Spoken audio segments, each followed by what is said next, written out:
Let's talk about food preservation and how to get started.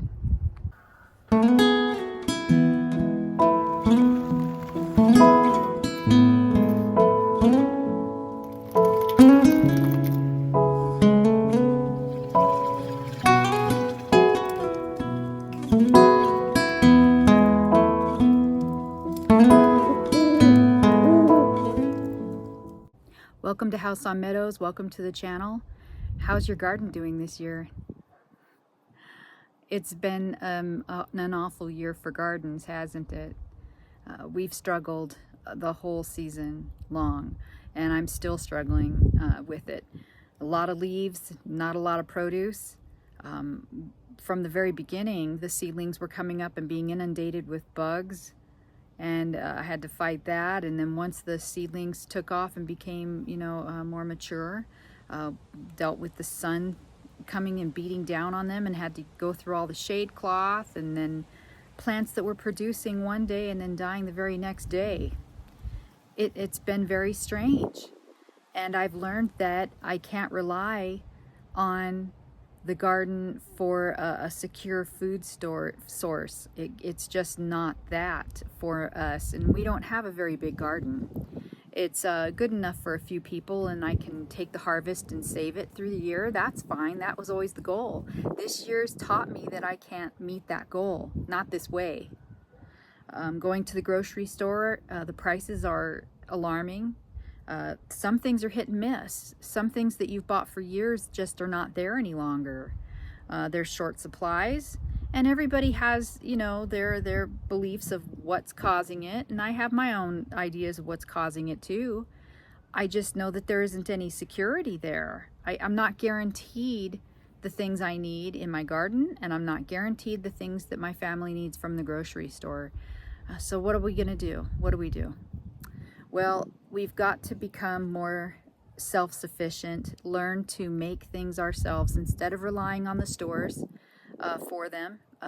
We have got to be much more cautious with what we have and much less wasteful, so that we maintain some sense of normalcy in our food supply and in our household needs without spending a lot of money. I mean, what's the point of saving all of that if you're going to break the bank? It just doesn't make any sense. We've got to start saving food, and I'm talking things like half the tomato, the apple, the 3 mushrooms that are sitting in the fridge. We've just got to become that person and save it. Once you start to save those things, you'll build up a surplus, and then going to the store every day or every week isn't necessary any longer because you're going to build up a surplus. So dehydrating is a big way to start doing that. I have a dehydrator. It's a Nesco. I bought it many years ago from Amazon. I think I spent $35 on it. I looked it up on the Walmart website, and you can find it for $39.99. Just a cheap little model. I've actually gone through 3. So this, I think, is the 4th one, and it's still working fine. Now, these things aren't meant to last forever anyway, but I use them quite a lot. I like to save things and make sure that I have them for later. Dehydrators are really important, because if you have the half an apple or if you have the strawberries, you can go ahead and dehydrate those. Put them in a glass jar. You don't need any special jars. You could just save your spaghetti sauce jars. You could save jars that your artichokes came in from the store. Rinse them out, sterilize them, and use them to store the produce that you're keeping at home. It works just fine. And what'll happen is, over time, those jars will start to fill up. And then you won't have to go to the store so often to replenish that need. You can stretch it just a little bit longer. So that makes absolute sense. Now, some people, for $40 is easy. You could just go and grab that dehydrator offline, throw it in the cart, $40, it's over. You start working on your dehydrating right away. For other people, $40 is a little rougher to come by. My suggestion, having lived through times that are really hard, to get the $40, listen, if your budget is, say, $100 a week for groceries, which is, which a dream, spend $95 instead. Take $5, find a way to save it out of your budget. Put that $5 towards the dehydrator. You've just got to do it. If that's not a reasonable task, go back to the change jar. Just go back to old school methods to save up for things, okay? Because eventually you're going to thank yourself for having done that. You'll have a surplus put aside before you know it. In the meantime, start freezing the leftover bits of food that you have. Freeze it. Because if you have a leftover potato, leftover half a can of corn, you can eventually put all of those things together at the end of the week and make some kind of soup or stew. And that's perfectly fine for your family. No one's too good for soup or stew. Add a loaf of bread, you've got a perfectly good meal. Add a salad, it's even better. So that's a really good method to deal with food preservation.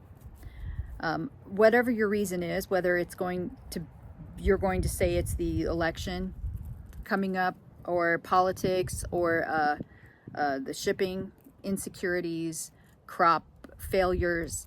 Oh my gosh, listeria outbreaks, recalls. It's insane. It's insane.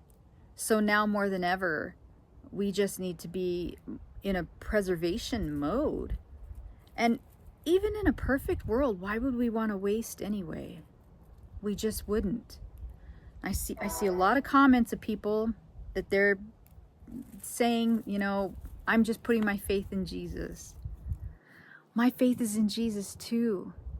One of my favorite scriptures is Proverbs 27 verse 12 that says, a prudent man sees danger and prepares for it. There is nothing wrong with using the brain that God gave you and putting it to work in a way that's good for your family. Even in a perfect world, if you're just saving money, you could use that eventually for a goal for your family. Maybe you're saving up to buy a pressure canner, or maybe you're going to eventually get a freeze dryer. Wow, that's a big ticket item. Maybe you guys need a weekend out like we all do. These are all really good reasons to start looking for money in your budget that you didn't know you had.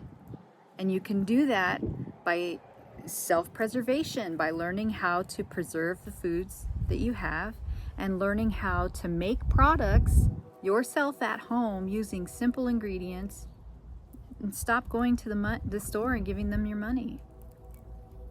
So I hope this video finds you guys well. I hope you're having a wonderful Saturday. It's been really great today. It's been fantastic. So I hope to see you guys again. Like, share, and subscribe.